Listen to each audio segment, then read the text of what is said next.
All right, hello and welcome back to Rebound with Resilience, a podcast dedicated to resilience, mindset, and mental wellness. And today we have a very resilient and charismatic guest, Gerrard Lin, or better known by the persona Ah Siao, the tire marathon man. Hello, hey, Hello. how are you? Hey, this is recorded on video also. Yeah, No, okay. because I'm eating. Oh, I'm it's okay only lah. telling your audience this that I'm eating. So Oh, hello, hi everyone.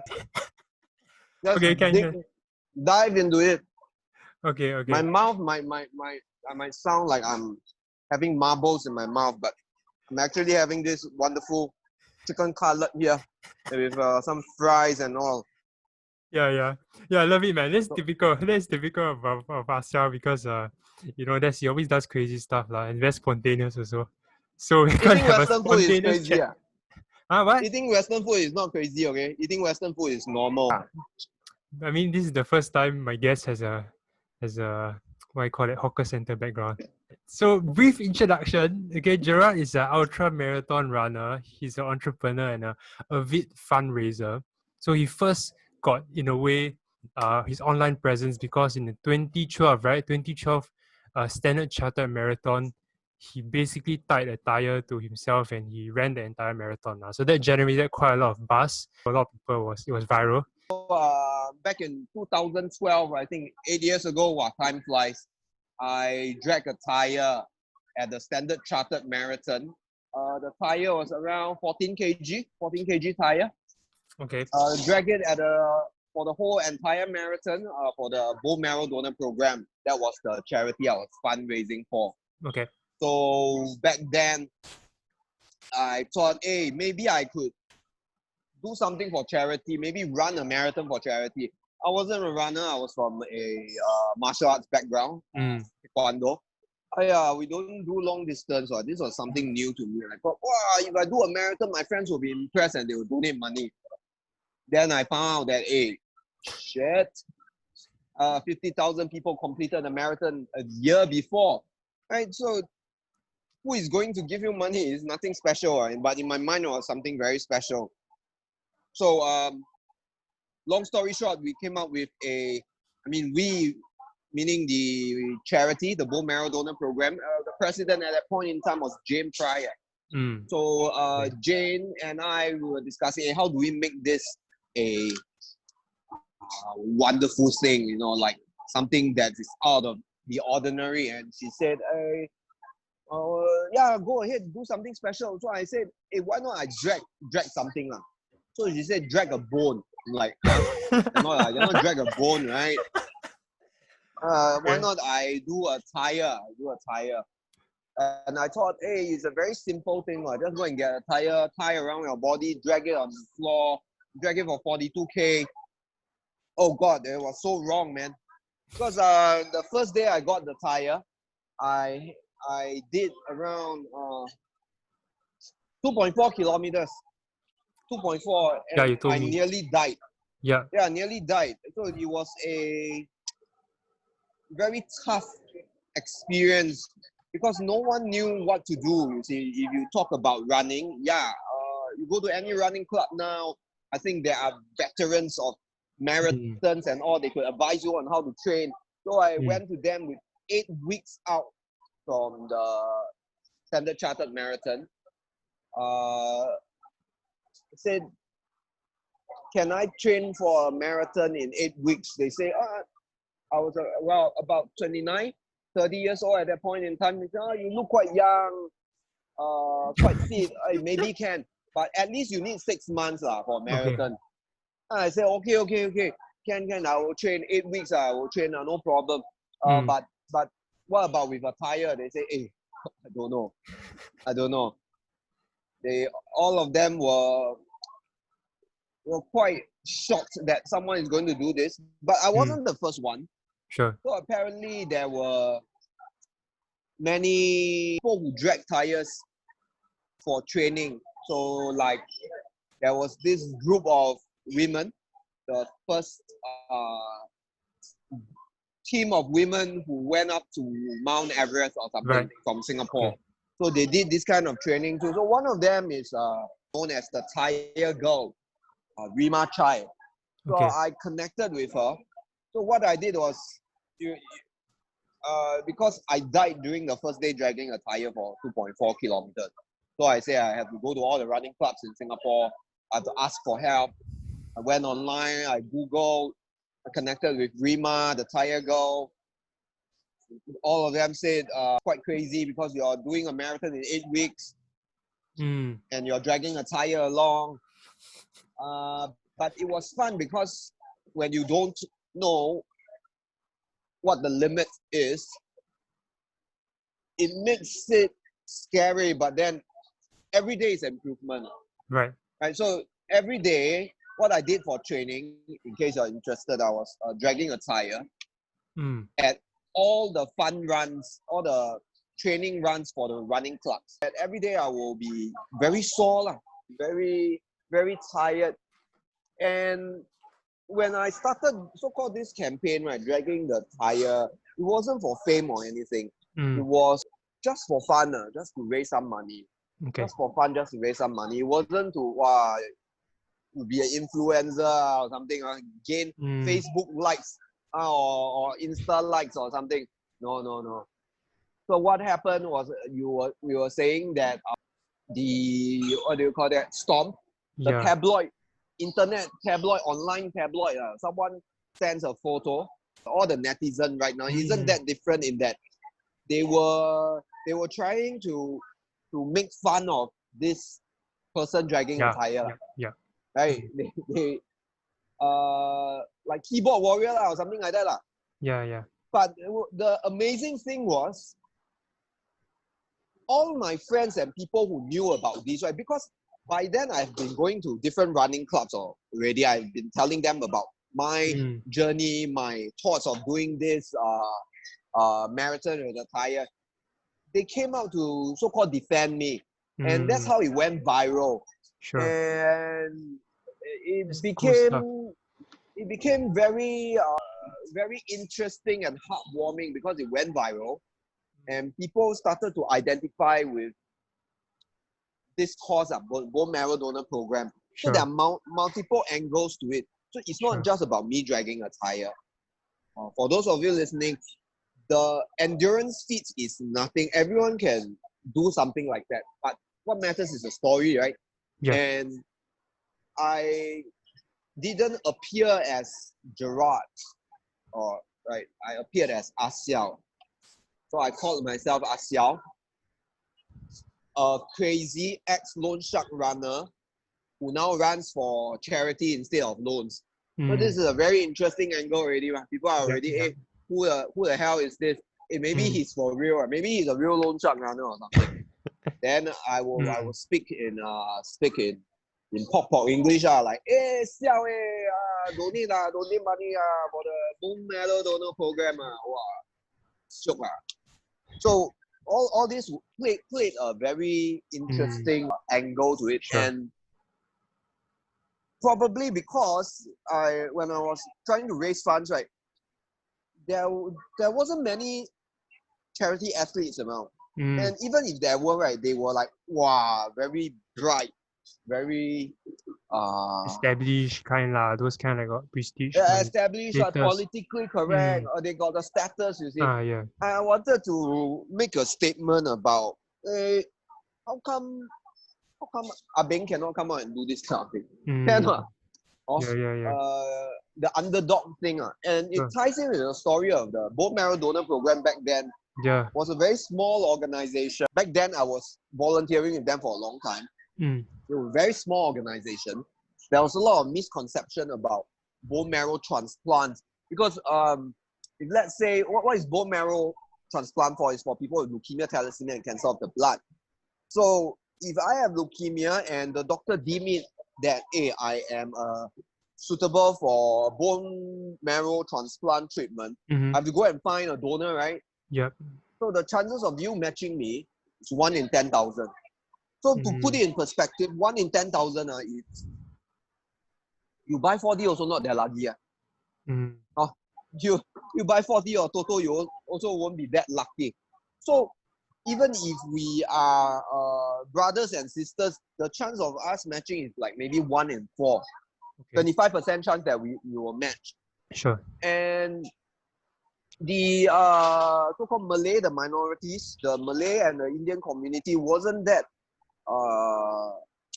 receptive to the idea of bone marrow transplant. So a lot of difficulties facing this charity, like that the perception is not correct already. People think that, wow, you're going to take my bone marrow out, or you're going to cut me open, take my spine out or something. It's not like that. It's actually like one of the ways they transplant is via a dialysis method. It's like you sit beside a machine and your blood passes through the machine and they draw that bone marrow out. So I won't go into the details and technicalities of it, but I want to impress upon people who are listening that they are the underdog. A lot of issues from perception to funding to no one in the database. Okay. So you see all these obstacles facing in. That's why we circle back to this persona, Ah Siao. He also has difficulties on him. I think this kind of thing it resonates with people because they know that my life I know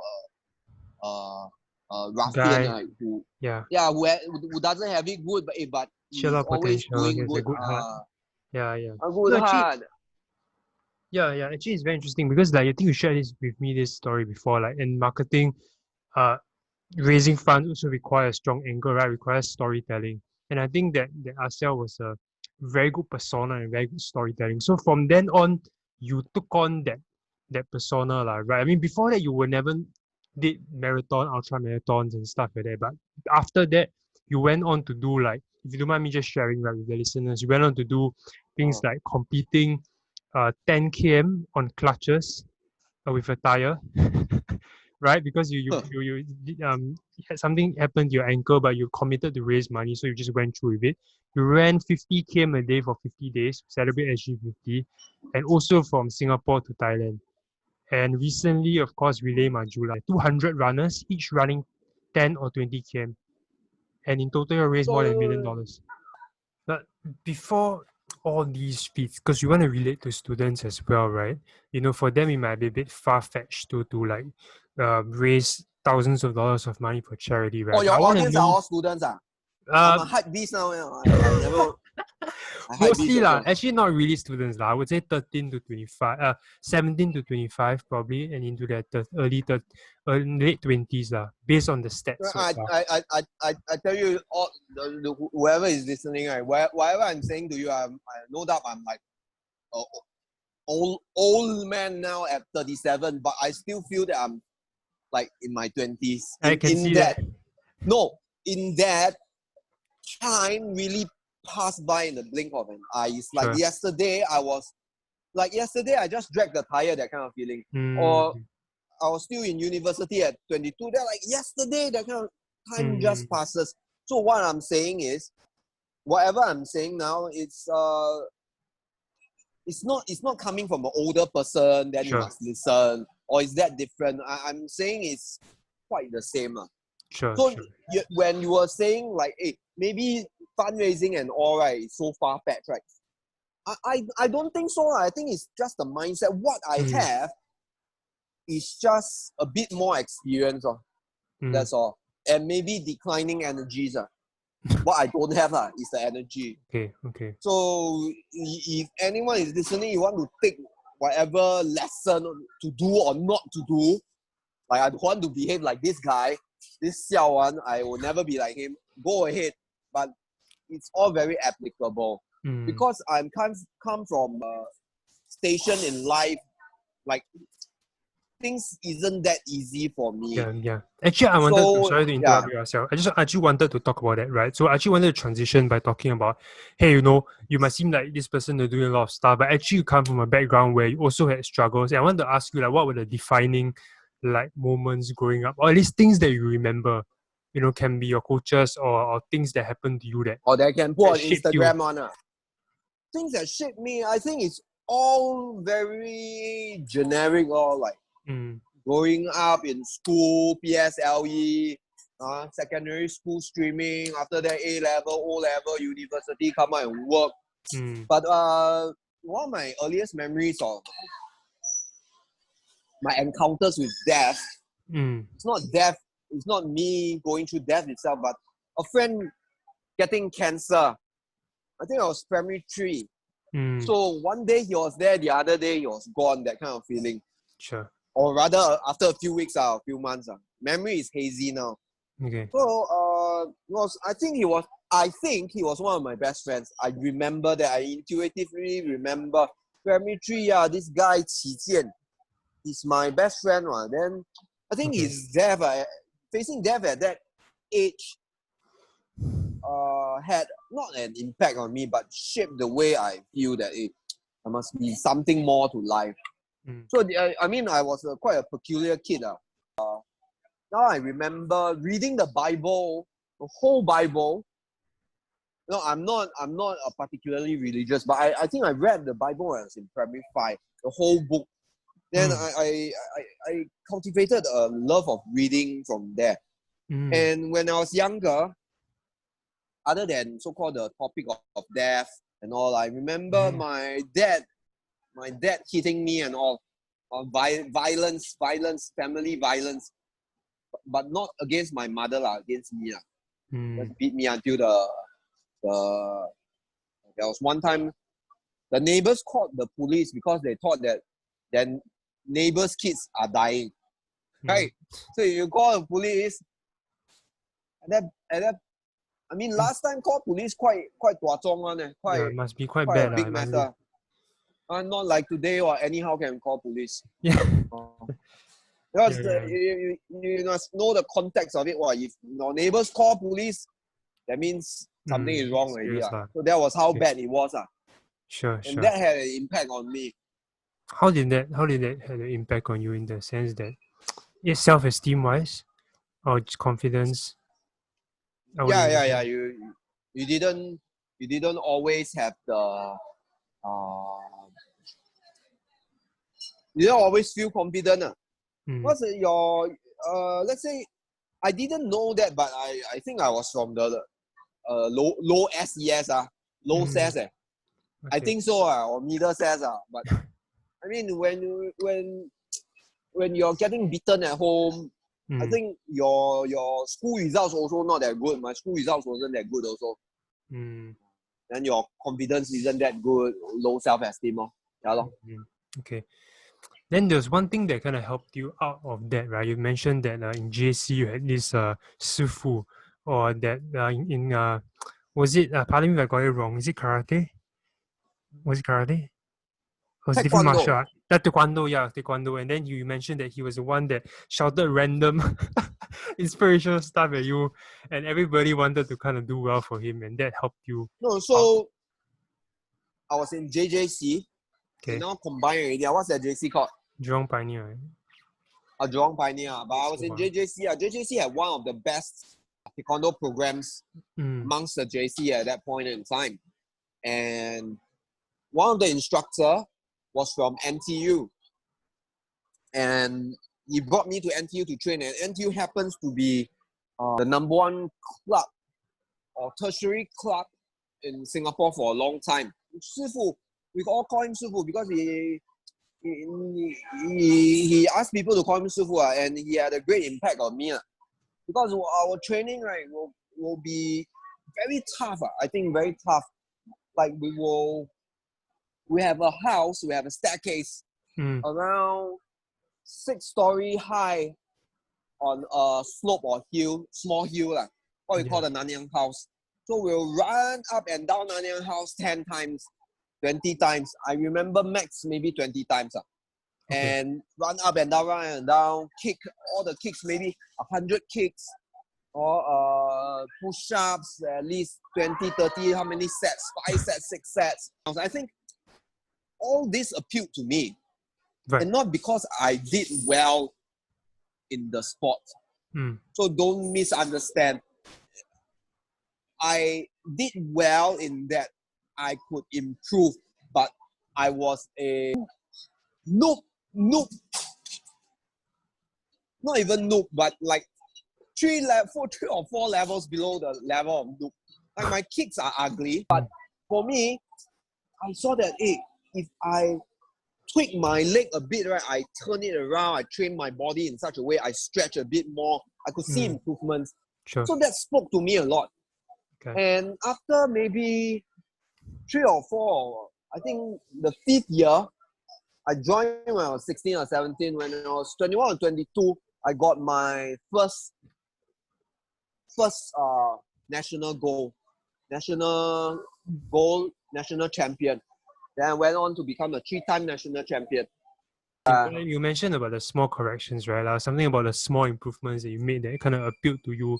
And then what was the biggest lessons that you learned from your shifu actually while you were training for that 5 years? So when I think I probably lack a father figure in my life. Okay. I don't really see him as a father figure, but at that point in time, maybe he was someone that, hey, you look at him, he was driving a Porsche, driving all the expensive cars. He was relatively young. Back then I was 21, he was probably 35, 36, 38, that kind of age. And you look at him, wow, so successful. Wow, his kicks are very nice. Side kick. We saw it, that means he was standing on one leg. Yeah, all the way up is like he's doing a split on the ground. He can do that. Okay. Oh, I can't. My legs, I'm so not flexible until when I kick, right, I can only reach the shoulder height. Okay. Of my own height. So his impact is that he led by example. And it's not that I didn't go to different clubs to train or I just trained at NTU. I went to other clubs to see the atmosphere is totally different. When we are tired, I say, hey, guys, take action. All of us will gather, we'll cheer, we'll build this culture whereby everyone was so focused and crazy about Taekwondo. People will not skip lesson. I don't say skip lesson, but they will probably not attend some of the lectures to train. Sure. And our club itself produced a lot of national fighters from NTU. People who went into NTU when at the age of 21, 22 already, then they go into the national team. Wow, interesting. So it's not easy at all. After when you want to go to the national team, the best age to start a sport is maybe 12, 13, 14. Right? Then your national team 15 until 18. Right? If you're a guy, you're going to army, when you come out, then you probably want to continue your sport, then you continue. Or for female, they will just continue and all that. So for us to produce quite a number of national players back then was, I think, quite a feat. Yeah.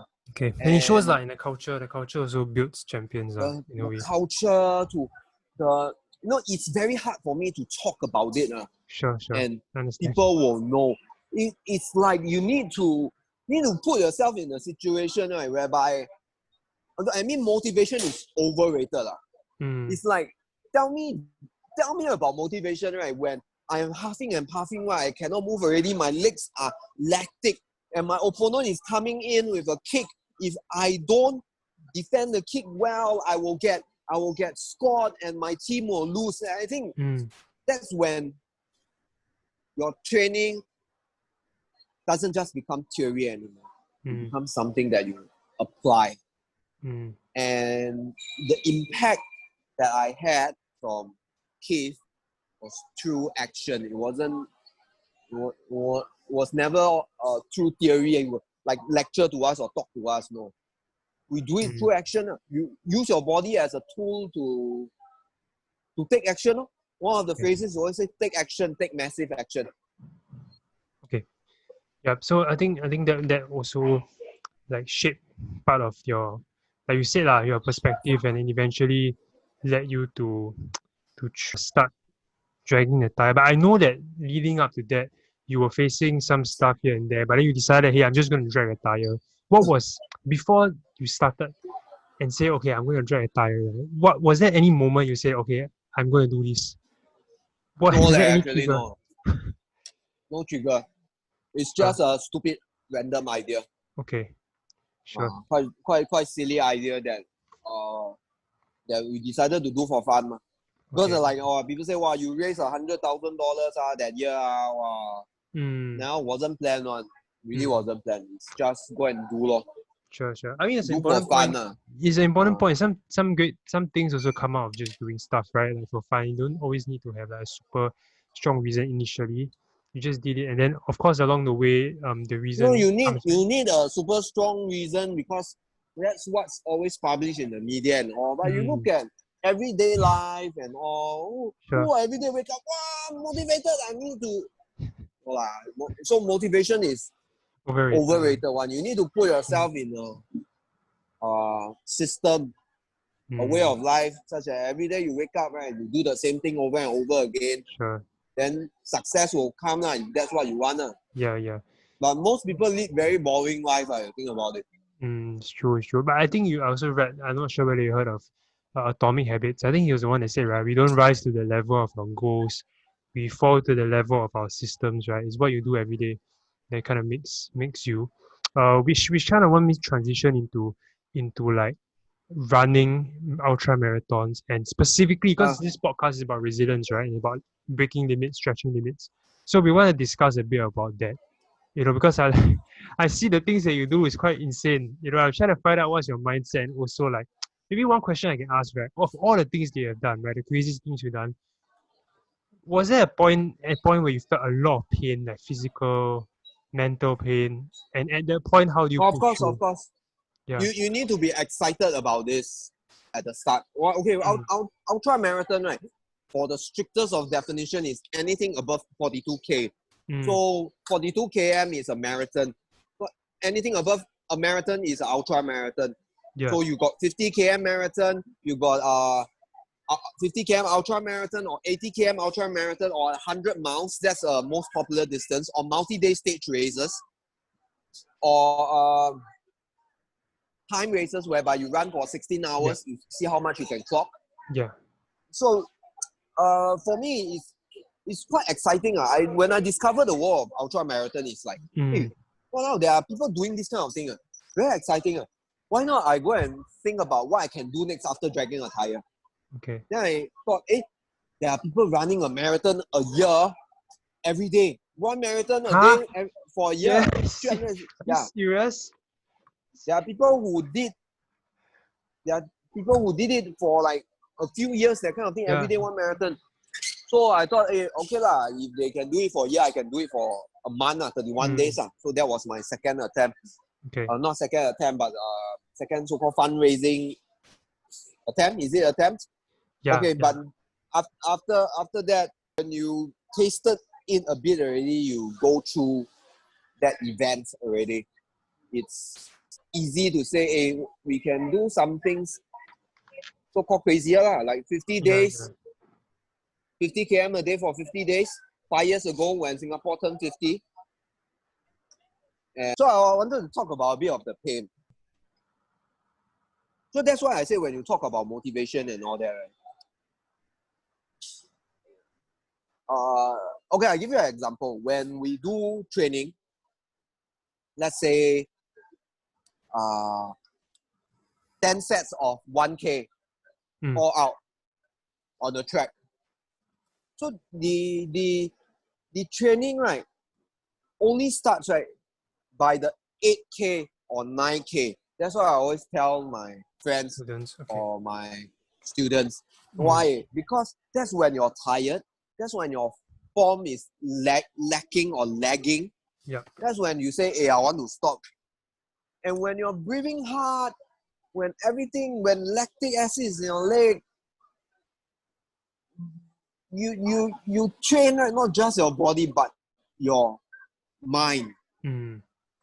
Because when you're tired, are you able to maintain calmness? Are you able to be calm and say, okay, this is okay, I'm not flustered, I'm breathing hard, but it's okay, after this it will be gone? Are you able to maintain a state of mind that will help you through the training? Sure. I think that's more important. So the pain that you go through in a race, it's not like during the race itself you overcome it. Rarely that happens. Okay. During the race or the event itself, right, when you overcome something, it's only because you practice it for the past few sessions. Okay. So you get what I mean? When we see people who are so-called successful already, or they Mm. on their Instagram, right? Wow, the body so nice. We're going into a mindset of shortcutting the process, right? Whereby you just overlook the fact that it doesn't happen this way for them.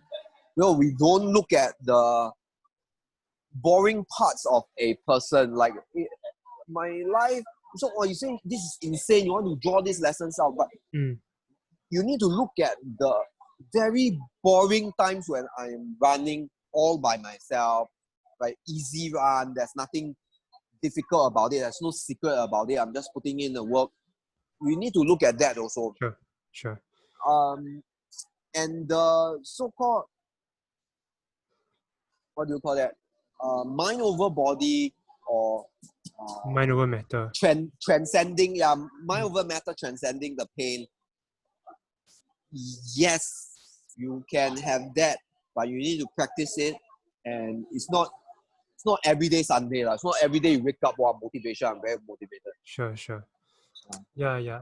I mean, David Goggins also talks a little bit about it, right? He does every day. He just does it because that's his way of life. The thing about David Goggins, right? Like, wow, he's this Navy SEALs. Wow, he go on all the mission. I tell myself this kind of story also. I tell myself a story that I'm a hero. The hero's journey. Okay, like Cinderella, wow, very down, then meet fairy godmother, go up, then come down again, then meet the prince happily ever after. Okay, we tell ourselves a story of this kind of variation every day. So, what is your story? What if you tell yourself a story of victimhood, right? Your mindset, your perception is of victimhood. The opportunities that present itself to you will also not be that good. Yeah, and to have a mindset of resilience or positive mindset is to be practiced every day, and you can do that specifically, by journaling. Journaling is very helpful. Sleep early. Sleeping early is good. My friend is looking at me and saying, "Wow, you don't sleep early, true?" No, sleeping early it helps in a positive mindset, because when you don't sleep, right, your body isn't functioning at its best, and very easily you have under stress, then you can't have positive mindset. Okay. Yeah, the physical part is also important. Your physical, your how you journal, running every day, sleeping, setting aside time to think for yourself, getting off social media and all that shit. I think all this is so important. Cool. Yeah. So the extraordinary feats is just in the ordinary actions every day. And like for you to develop that resilience to go through all the pain, you had to practice. Okay, you see, you were talking about the edema, my leg pain, right? I went on a 1,000-kilometer journey in Australia, from Perth to Albany, in the trails on the bitumen track. So it's not like on a tar road whereby it's flat, it's easy, trails or you got rocks and all that. Yeah, at the start I was doing quite well, but we were carrying our own packs. We were running with packs, self-supported. So by the, I think 15th day or something, with about 700 kilometers done, with about 200 plus kilometers to go, I developed a stress reaction in my leg. So imagine at the shin area, this is the leg, this is the feet, at the shin area. This part, just above the ankle, right, it became very sore, very swollen, and what we call edema. When we press into it, right, it forms a depression and is very, very painful.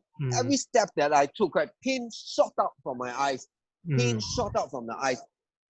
It got so bad, right, that when I am moving, my legs wasn't even moving. I wasn't even taking a step. I was taking like half a step and shuffling. So you can imagine, right, I was doing it with a partner. A journey that day can take him around 10 hours, but for me, it took another extra 8 hours, like 18 hours to finish. Then when I got back to the so-called campsite or wherever we are camping or Yeah. wherever we are staying for the night, right? I only had like 2-3 hours to sleep. Then next day I wake up and go again. Then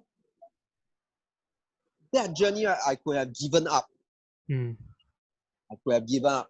I mean, now me sitting down here at the hawker center, I will give up straight away. You give me some taping or what, okay, I exercise over taping. Or taping over exercise, I will choose taping. Sure. I'll give up straight away. But back then, I couldn't. Not because I was trapped in a forest, no. But because your mindset, your state of mind is different, and you made a promise already. Sure. No one would have blamed me if I show them a picture I injured. What for I continue? Yeah. But I thought, you cannot give up. It's just me. You cannot give up. Of course, I weigh the pros and cons. Hey, if I continue, will I have long-term injury or long-term consequences? But there was a saying, a mantra that I repeated in my mind all the time. Nothing broken, nothing torn, carry on. Nothing broken. Yeah, nothing broken. Is my muscles torn? I don't think so. That's very, very, very painful. Very, very painful. But it could develop into a stress fracture. Okay. So with that in my mind, I was thinking, hey, how could I solve this issue at hand, which is pain, not allowing me to finish? Can I hobble? Yeah, but I'll take another extra 8 hours. Can I tip up my leg? Yeah. But then, in Perth, in Australia, all the shops close at 5 p.m. Yeah. Damn jialat. We couldn't get food. I wanted to get tape. All the pharmacies closed. So in the end, I went to buy masking tape. I use masking tape, to wrap my leg up into a cast so that I don't move the leg that much, and I will hobble. I'll tell myself, hey, I'm Forrest Gump. Yes. All sorts of mental tricks Yeah. to help you go through. I kind of get you. And yeah, sorry, just my bad. I just shared. I actually had a similar experience because I told you right that time I was training for a half Ironman, and I did it without proper, in a sense I didn't have a clear reason lah. So I did it just for the sake of it, trying to build my resilience in a weird way. But when I went through, I think at I can't remember at which year. I think 15 km into the cycle, I really started to cramp up really badly already. And after the cycle, after 90 km cycle, I was on the floor. It's not that it's very high, it's just like not enough training. So like my whole muscle just cramped up already. I was on the floor for like 1.5 hours. But somehow in me, I just didn't want to. I go all the way to Langkawi already. I want to at least finish the thing, you know what I mean? So I just basically walk, just take one step at a time. And before you know it, I managed to do the 21 km. But I basically just walked the entire 21 km because anytime I step, my leg will cramp up.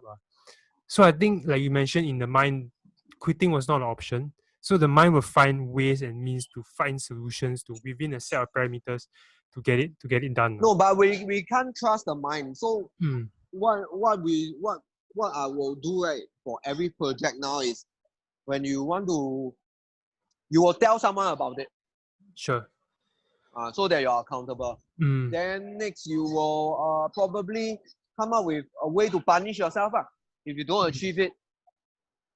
Not don't achieve it like you give up halfway like I don't know, come up with a system Sure. Write it down, set a date, tell yourself how specifically you're going to go through it, tell someone about it, find people in your circle who can help you achieve that goal.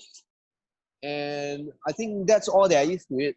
It's all very simple. Like if I am now I go back and take exam or what, I will O-level easy I will just be a ball licker to all the teacher carry ball that kind so the teacher will help me and I will probably bet with my schoolmates.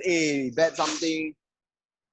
Bet I don't know, bet what like Minecraft account. If I don't achieve this, I'll give you my Minecraft account.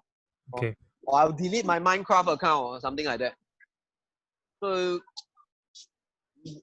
it's always, don't trust the mind that much because the mind, right, always find excuses. But that said, Ah. right, your mind is strong. I mean, in the sense that you mentioned to me last time that you must be intensely solution oriented. Like even when you were going through that pain, right, you're also seeking solutions like to tape up the leg, to hover, whatever. But I do get your point that you need to be accountable to someone and have, in a sense, that consequence. Because that's just the way it is. Association plays a part. No, and have a very zen way when talk about Mm. pain, right? Pain is very useful. It makes you live in the moment. Not Mm. that I crave for pain, but I don't want to fight pain. I Yeah. want to flow with the pain. I want to make friends with the pain. I want to make Mm. friends with the difficulties. I want I want God or whoever it is to give me Mm. more difficulties so that you grow. And Mm. it brings back very pertinently to this COVID right now, right? I just watched a YouTube video with Robert Greene, who's this famous author, who was being interviewed, was saying that when you build a building, they will simulate earthquakes or hurricanes, right, Mm. to stress test that building. So if the building crumbles, that means there was something wrong. Yeah. So it's the same situation with this COVID now. I don't know whether we are having it very bad or good or bad. Apparently it's bad lah. But Mm. I find that this is good. This is a good time. If you don't have COVID, I mean, this pandemic will show all the fault lines in you yourself, in society itself, and it's how we fix it. Sure. Makes sense.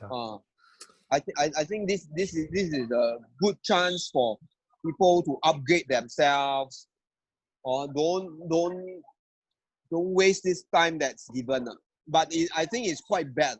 I mean, but for Singapore, I see it as quite good compared to the other countries. Never compare. Strive for a standard that we can aim for. Okay. So even in this COVID, now we can go out and eat and have freedom of movement. But when you look at Malaysia, my friends undergoing MCO, wow, that one damn jialat, damn cham. And a lot of us are not aware Mm. of our privilege or what we enjoy. So Mm. that is something that can only be cultivated, awareness for life, when you deliberately seek it. But now got Google, got internet, you all go and find out. Yeah. In fact, I want to ask you like one last two questions, right? Is if people feel like it can be a student or maybe a little bit older, but if they feel stuck or lack of direction, where do they start? Now, what advice will you give them? Mm. Are you happy that you're lost or stuck? See, that's the question. Mm. It is important to ask her. It's important to seek a solution, yes, but it's important to ask the correct question. Mm. Always ask the correct question. If I'm lost or stuck, Yeah. so what? Am I happy or not? Mm. You might be happy now, but I think for some of us, deep inside us, intuitively, we will feel that something is wrong, right? Mm-hmm. So what you could do, I think, is to bring clarity to your thoughts. And a very good way is by writing it down. Okay. It's not like you write it down, magically you'll find a solution, but you are one step closer to it. Sure. Write it down every day, journal it down. Even 1 page, 2 page, 3 page is okay. Writing it down, I think that's a practice. I think a lot of us have lost that conversation that we have with ourselves. We don't spend time with ourselves anymore. Right. I We love spend that. time. We spend time by ourselves. We spend Yeah. time by ourselves, but we look at our phone. Yeah. We are not spending time alone with our thoughts. Mm. I remember before all this iPhone and all that, right? I think I used to read a lot more. I think Sure. I used to spend more time with myself. My mind was clearer. Mm. And if you're stuck and lost, right, sleep more. Okay. Yes. No, you really need to sleep more. You need to take care of your body. Often, right, all your thoughts, your body, your mind, it's all linked. Sure. Go out for a long walk. Very long walk. Stuck or lost, go out for a long walk. There is nothing a walk or exercise won't do miracles to your well-being and mind. I like that. Okay. So even if you're still stuck, right, you're a happier person to deal with that feeling Sure. of stuckness. Okay. If you're in a shit or rut hole right now, your circumstances don't favor you, you better make sure your mind, your body, whatever you put in your mouth, what you eat, are things that will help you deal with that crisis. Okay. Ken, thanks for that. And the last question that I would have is what does resilience mean to you? Resilience is a state of mind. Resilience is it's just a state of mind you are in. It's like okay, if there is a problem, just know that you have nothing to fear. I think that's resilience in itself. It's not about those big stories like wow, you go through accident, you get cancer, then you rise up again. All of us like this kind of story, but resilience is every day when you're presented with a stimuli and you have an emotion, how you deal with it inside.